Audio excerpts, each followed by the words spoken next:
What's happening, y'all? I'm finally back with day 9. Today is all about the false finish line. Why getting through it isn't the same as healing from it. This is going to be a challenging year, but you got this, and so do I. So let's do it.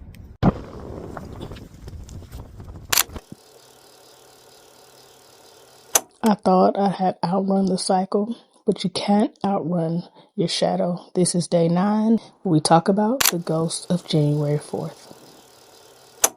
I'm back for another day, and I'm not on the road today because I take 2 days a week off, or at least I try to. And it's about to rain, so I gotta make this video quick. I'm not in the most uplifted spirits, and the truth of the matter is some days it's like that. I know some of y'all may have came to this channel to learn about gig work, how it works, and all that kind of stuff. But really, this channel is much more than that. This channel is about what happens in the meantime and in between time. When I'm not out doing the gig work, how is it that I plan and prepare for each and every day? And that is habit stacking. Habit stacking is one of the major ways that I did this. And I didn't even know what habit stacking was until I actually was just using the principle.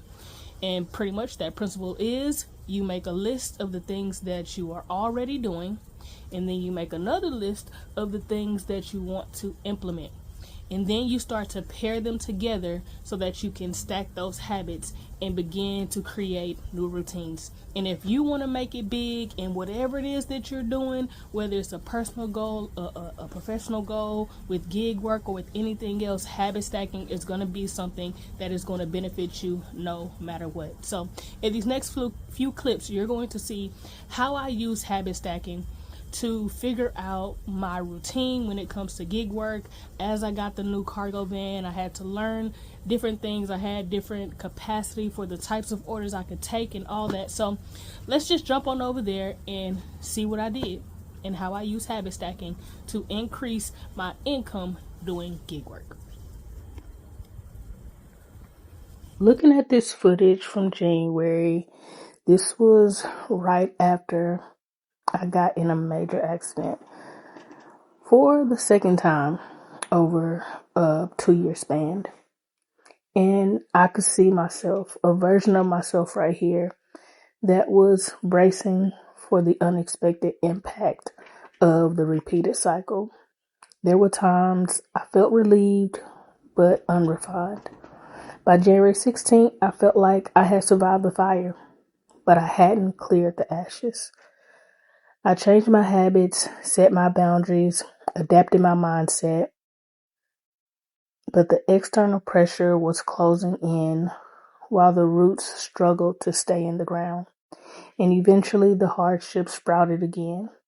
It's April 2026, and the ghost of 2025 is back. Here I am around January 16th, and I'm celebrating the win. I was able to get a new car. It's the end of my gig shift, so let's see how we fared. But the thing is, I went right back to my old distractions. I was back to ignoring the red flags. I thought that because I was able to get a new vehicle, the problem was fixed. But I was really just patching a hole when the drywall needed to be completely replaced.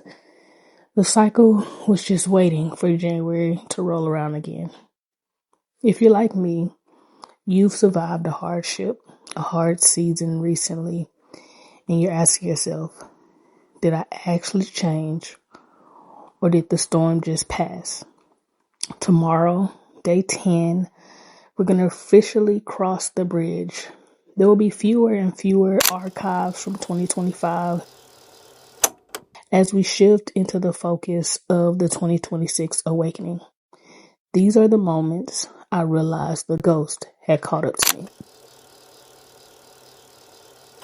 In DIY terms, this is the moment you realize the replacement foundation you just poured is cracked in the exact same spot as the old one.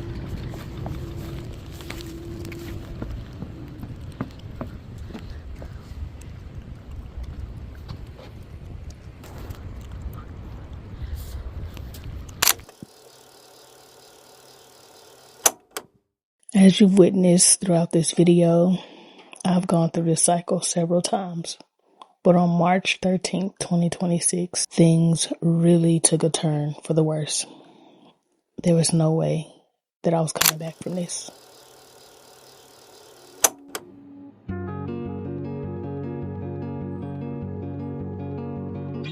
For the first time in this series, I'm revealing the urgency of my current reality.